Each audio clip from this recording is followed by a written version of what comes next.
Et bonsoir, moi je vais parler d'un sujet qui est moins fun que celui précédent. On va parler, il y aura pas de robots, il n'y aura pas des images, de détection.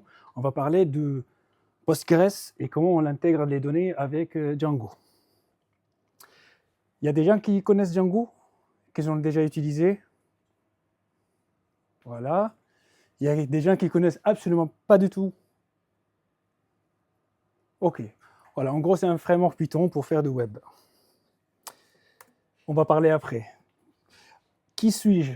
Je m'appelle Mohamed Anosserat, je suis ingénieur en informatique, je fais de Python, je suis ingénieur en santé, en gros, et je fais de Go, et j'essaie d'apprendre le Rust, c'est pas gagné.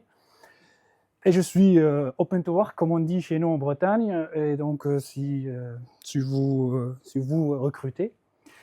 J'ai travaillé chez Munity, on était une start-up de 4 personnes, on faisait des intégrations natives des SaaS, on va dire, ou des systèmes. Et je fais partie de l'orgab de Meetup Python Toulouse depuis septembre 2025. Je suis rentré dans le cycle. De quoi on va parler? Chez Munity, en fait, on faisait de l'intégration native des SaaS. On avait des clients que eux, ils ont d'autres clients, qu'ils ont par exemple, Jira, Asana, je vais prendre voilà, des exemples qui me reviennent. Et en fait, ces gens-là, ils veulent prendre toutes ces données de leurs clients pour faire derrière en fait, de traitement, des choses comme ça, mais ils ont besoin d'une seule source de données qui est pour tous ces clients. Et en fait, on avait des systèmes qui ne sont pas destinés de se parler l'un avec l'autre, ce qu'on appelle l'interopérabilité. Et des fois, en fait, ces API, parce que là, dans l'occurrence, on était sur des API, en fait, ils sont un peu partout, avec de rate limit, avec des choses qui ne sont pas très sympas. Et des fois, on a beaucoup de données. En fait, je me rappelle de Hyundai, ils avaient, je ne sais pas combien, des millions des données à chercher tous les heures. C'était beaucoup. Et des fois, on avait de JSON, de l'XML, des fois des CSV sur un FTP ou SFTP. C'était un peu bordélique. Aujourd'hui, on va parler d'un seul cas. C'est le cas, on a un API. Donc en fait, là, je suis allé sur Internet, j'ai cherché un truc ouvert. Je suis tombé sur JSON Placeholder. C'est des données accessibles. En fait, il n'y a pas un vrai API, un fichier JSON derrière, mais juste pour faire des tests. Donc imaginons qu'en fait, on a cette API qui répond avec ces données-là. On a un album ID, un titre, un URL et l'image. Et nous, chez Munity, on avait ce qu'on appelle le Unified API. Ça veut dire en fait qu'on va faire un modèle de données qui va prendre un use case. Par exemple, la gestion de projet, il y en a un modèle de données qui va être pour tous les clients, pour tous les logiciels qui font des gestions de projet, on a un seul client. Comme ça, en fait, notre client final, il va prendre tous ses clients, il va les mettre à un seul endroit et faire le même traitement. Il n'y aura pas des données qui ne sont pas compréhensibles. Et pour cela, dans Django, on va construire un modèle. Un modèle, c'est juste en fait un modèle en Python équivalent d'une table dans la base de données. Voilà, c'est tout. Donc, pour simplifier, on a le titre, l'URL. Le raw data, c'était un truc spécifique. On va prendre la data brute, ce qu'on a envoyé l'API. Comme ça, en fait, s'il y a besoin, on va aller chercher dedans. Et j'ai ajouté un peu pour avoir un peu de contexte. En fait, le created et le updated, c'est juste le timestamp de modèle. Et la première chose à faire, c'est on va aller chercher la donnée. On va aller chercher la donnée, on va taper dans l'API, il va nous répondre avec le JSON, et je yield, c'est pour ceux qui connaissent le yield ou le return, c'est bon. Voilà, le yield, c'est en fait, au lieu de retourner toute la réponse, on va créer ce qu'on appelle un générateur. Le générateur, en fait, il va envoyer les données un par un. Comme ça, en fait, c'est mieux pour la mémoire. Et dans Django, on va aller chercher toutes ces données-là. Et aujourd'hui, à l'heure actuelle, on a 5000 albums dans cette base de données, on va dire. 5000, ça ne fait pas beaucoup, donc je me suis dit, on va essayer d'avoir quelque chose un peu plus de cas réel. Donc, je vais le multiplier, cette liste-là, par 10 pour avoir 50 000 objets. Et comme ça, en fait, on aura quelque chose pour tester. Et j'ai juste un petit wrapper, en fait, un décorateur en Python nous, on s'intéresse à mesurer le temps qui va consommer notre fonction et combien de mémoire elle va consommer. En fait, combien de mémoire, on va juste mesurer le pic. C'est la différence entre la mise en mémoire de toutes les données dans la fonction et jusqu'au moment qu'en fait la mémoire va libérer sa donnée interne ou la fonction et combien en fait elle va consommer, combien elle va combien elle va mettre dans la mémoire de data. Et on va juste en fait imprimer combien de temps a consommé notre fonction et combien de mémoire. Django, il nous donne, si on lit la documentation, il dit si vous avez beaucoup de données à insérer d'une seule fois dans la base de données, donc vous allez utiliser la fonction qui s'appelle le bulk create. On va prendre une grosse quantité de données, on va l'envoyer dans la base de données. Voilà, c'est dans la documentation, c'est la première chose à faire. En fait, quand je suis arrivé chez Munity, c'est ça ce qu'ils ont fait. Donc, pour 50 000 données, on est autour de 3 secondes à peu près et on consomme 59 mégas de la mémoire. Pour 50 000, on avait des données avec des millions. Donc, les chiffres, des fois, en fait, le serveur est tombé parce qu'on saturait la mémoire. Pourquoi ? Parce qu'en fait, Django, qu'est-ce qu'il va faire ? Si on regarde en fait la ligne au milieu, il va construire dans la mémoire un objet, il va instancier cette classe Python, il va la mettre dans la mémoire avant de l'insérer dans la base de données. Ça, en fait, nous, on ne veut pas manipuler ces objets-là dans la mémoire, on veut juste en fait insérer la donnée dans la base de données. Et je connais un peu Postgres, et voilà, avant. La deuxième chose à faire, c'est dans la documentation de Django, il dit en fait si vous avez vraiment beaucoup de données, en fait vous allez la batcher. Il faut prendre des slices de ces données-là et prendre ces slices-là et les mettre l'un après l'autre. Donc en fait la même fonction, on est autour de 4 secondes cette fois-ci, donc une seconde de plus, mais en fait consommation de la mémoire, on est à 1, quelque chose pour 50 000 données. Donc rapport temps-mémoire, on est mieux sur la mémoire, mais pas aussi mieux pour le temps. Je connais un peu Postgres de l'école quand on a fait des TP, des choses comme ça. Et je savais qu'en fait à l'époque, pour envoyer des données en masse en Postgres, on utilisait le protocole copy ou la fonction copy de Postgres. Et je me suis dit, comment on peut faire pour avoir la même chose pour en fait ces API-là qui viennent, comment je peux utiliser la fonction copy pour l'envoyer. En lisant un peu, regarder la documentation de Django, je trouvais qu'en fait, si on a la connexion de Postgres dans notre setting de Django, en fait, on a accès dans nos vues ou dans n'importe où, en fait, dans le code, à des API qui sont le copy from. On va prendre des données, on va les mettre dans la base de données. Et les copy to, c'est en fait, on va prendre des données de la base de données, on va les mettre dans un CSV, JSON, etc. Et copy expert, c'était quelque chose qu'on a ajouté après dans la bibliothèque qui est la bibliothèque de base de Postgres avec Django qui s'appelle PsychoPG. Là, en fait, dans l'occurrence, on parle de PsychoPG 2, parce qu'il y a le 3 qui est sorti il n'y a pas longtemps, qu'ils ont un peu changé. Donc là, on va rester sur la version de base qui est utilisée par 90% des applications Django dans le monde. Donc, comment ça marche le copy ? On va prendre un fichier, soit CSV, soit JSON, on va le copier dans la base de données, dans un table de données. On va lui dire, en fait, on va prendre, par exemple, ce fichier CSV qui représente, entre guillemets, les photos, on va les pousser directement dans le table photo. Donc, j'ai besoin d'un fichier.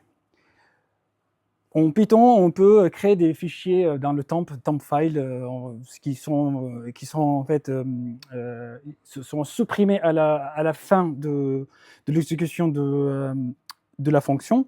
Donc en fait, je prends le temp file, je lui dis qu'en fait c'est en mode write et de suffixe de l'extension de CSV et je vais delete true, ça veut dire en fait après avoir lu en fait ce fichier, je le supprime de file system.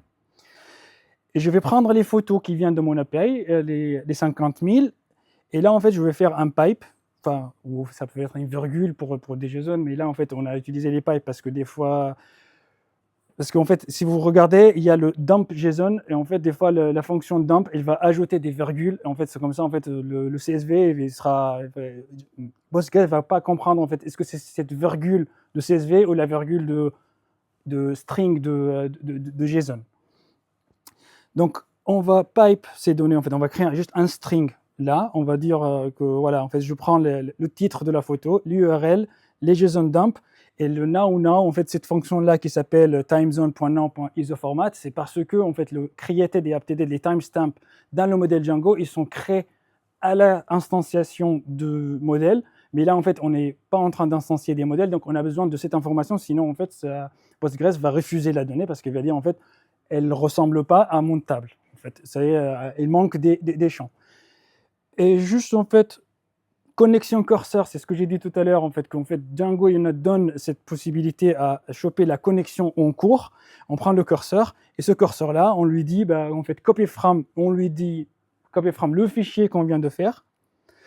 Dans la table photo, le séparateur, c'est la pipe, et le column, c'est le column que je lui ai donné là-haut. Je lui ai donné là-haut, c'est le titre, l'URL, le raw data, le created, le updated.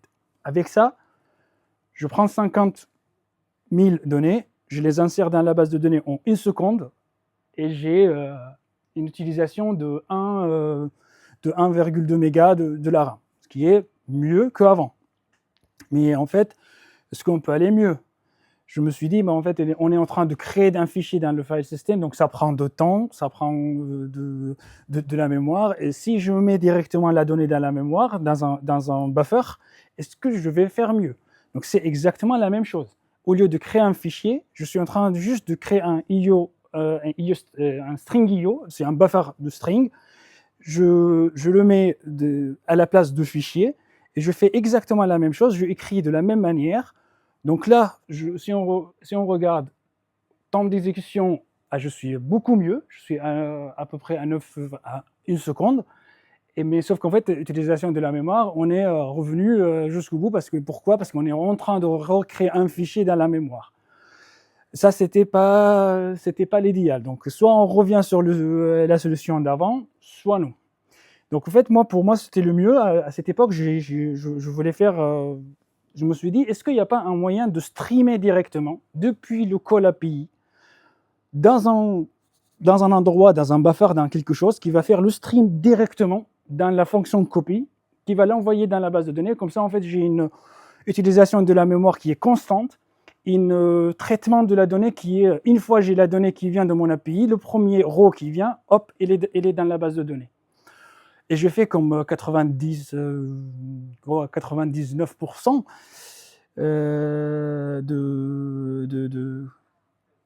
des gens.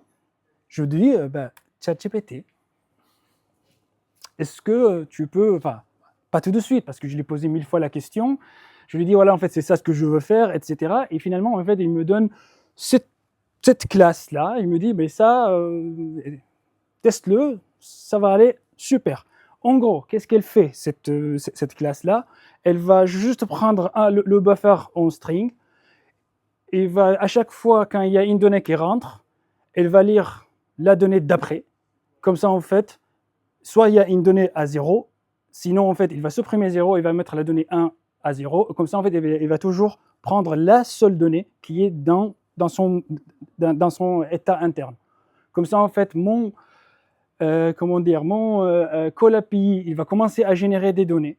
Et les données vont rentrer dans ce buffer-là. Il va les consommer directement dans la fonction copy-from, et il va les libérer de la mémoire. Donc, en gros, c'est ça. J'ai un string itérateur IO qui prend exactement la même chose. On n'a pas changé comment en fait, on traite la donnée. On lui donne un pipe, on pipe la donnée dans un join, en fait, on envoie ces données-là, et la fonction copy-from, il va directement détecter, il va consommer directement ce buffer-là, et lui, il va juste envoyer comme un signal interne. Je ne sais pas comment ça marche, mais il va l'envoyer un signal interne que je suis rempli, en fait, j'ai fini, etc. Je ne sais pas, et tu peux commencer à copier ces données-là dans Postgres. Avec cela, si on exécute cette fonction, en gros, c'est ça le schéma. Voilà, avant de l'exécution. Le schéma, j'ai mon fetch API qui va yield la donnée. En fait, c'est une réponse à item qui sera transformé en tuple. Le tuple sera avec un join pour construire le string. Le string il sera copié dans le DB et le copy il va repartir à nouveau. Voilà. Et si on exécute cette fonction-là, on a ça. On a une seconde de temps d'exécution et 18 kilobytes de consommation de mémoire. C'est tellement rapide. Mais je me suis dit, parce que je suis un peu têtu, je veux aller encore plus vite. Comment je peux aller encore plus vite? Oui, on peut aller encore plus vite. Et c'était juste parce que je me suis dit, je vais juste déplacer le traitement de ma fonction dans mon générateur. C'est mon générateur qui va me donner directement le string de CSV. Moi, mon buffer, il n'a rien à transformer dans son état interne. Il va juste prendre un string, il va le pousser, et je dis, je suis libre. Avec celui-là, c'est juste, là, cette fonction qui s'appelle fetchAPI formatted, elle va juste elle va juste copier ce qui se passe en bas, elle va le mettre directement dans un string et l'envoie. En fait, elle yield des strings, c'est tout. Si j'exécute cette fonction à nouveau avec ce traitement, ma fonction pour envoyer 50 000 données dans Postgres, on est descendu à peu près 200 millisecondes avec une consommation de la RAM de 20 kilobytes. Je pense qu'on peut aller plus vite, mais je n'ai pas testé. Parce qu'en fait, il y avait des histoires de allez, en fait, on va envoyer des données en binaire, mais sauf qu'en fait, je me suis dit, là, déjà, on est vraiment pas mal. Pourquoi, en fait, on faisait tout ça? Pourquoi il fallait faire ça? Chez Immunity, on avait une centaine de clients. Et chaque client, il avait une vingtaine, trentaine, voire des fois des centaines des clients à eux. Et notre céleri derrière, avec les workers qui tournent pour aller choper les données, avec les fréquences que chaque client a définies pour ses clients, en fait, des fois, il y avait des pipelines, le client il nous appelle, il dit j'ai lancé la récupération de données il y a 3 jours et j'ai toujours pas ma donnée. Parce qu'en fait, on n'avait pas assez c'était tellement long des fois, et que saturation de mémoire, ça fait tomber, redémarrer les workers, il fallait choper la donnée, il faut repartir. C'était ingérable. Donc avec celui-là, on a tourné pas mal des pipelines, on a tourné pas mal des choses, et nos clients étaient plus contents. Voilà. Malheureusement, la boîte n'existe plus, parce que voilà, start-up, financement, investisseurs, etc., etc. J'ai pas fait l'insertion un par un, parce que je me suis dit, en fait, on va directement partir sur... on sait que ça, c'est... Mais je l'ai fait pour moi. Je me suis dit, si je le fais un par un, en fait, on est, je sais pas, en fait, 234 secondes, ça fait combien de minutes, je sais pas. Et voilà, en fait, on n'est pas beaucoup de consommation de mémoire, mais... Et si je le mets dans une transaction, je descends un peu de temps, mais on reste toujours à 1 minute quelques. Donc voilà, une récap des choses, des manières, des fonctions que j'ai fait pour arriver à ces résultats-là. La question, c'est qu'est-ce que j'utilise maintenant? J'ai le même problème, ça dépend. Ça dépend comment vous faites. Peut-être en fait un fichier, ça marche très bien. Un par un, c'est le mieux, je ne sais pas. Voilà, je mets devant vous les résultats de tests que j'ai faits. Il faut juste prendre 2-3 considérations. C'est si on utilise ce traitement avec des fichiers CSV ou de buffer, des choses comme ça, si vous avez des signaux dans Django en fait, qui vont détecter s'il y a de sauvegarde d'une donnée ou de suppression, des choses comme ça, ces signaux-là, ils ne vont pas être détectés parce qu'en fait, on n'est plus au niveau de code Python. Là, on est vraiment au protocole de la base de données. Et dans Django, on a aussi, nous, en fait, par exemple, ça, c'est la première chose que je suis tombé dedans, c'est quand nous, on avait une architecture multi-tenant, multi-database. Donc, pour aller choper la bonne connexion de la bonne base de données pour le bon client, bah, il fallait aussi se mettre, parce qu'en fait, si on chope connexion, il va prendre celui par défaut, parce qu'il y en a toujours un par défaut. Et ça veut dire en fait les données de client A, elles se trouvent chez le client C. C'était pas le but. Quand utiliser celui-là, bah, si vous avez beaucoup de données et avec un peu de traitement et vous voulez aller vite, et vous savez qu'en fait que juste en fait vous voulez juste faire un copier-coller de ces données-là. Si vous êtes dans les synchronisations des API data, si vous avez un API, vous le synchronisez avec une autre base de données. Si vous êtes sur des ETL, ce qu'on a fait nous chez Munity, c'est on faisait des ETL, des pipelines. Et si vous voulez aussi migrer des données de base A à base B, en fait, c'est plus ou moins en fait, si à chaque moment que vous êtes avec Postgres et vous voulez faire de traitement des données Postgres, soit pour faire rentrer des données et faire sortir, consommez de copies sans modération. C'est tellement rapide, c'est trop bien. Et merci beaucoup.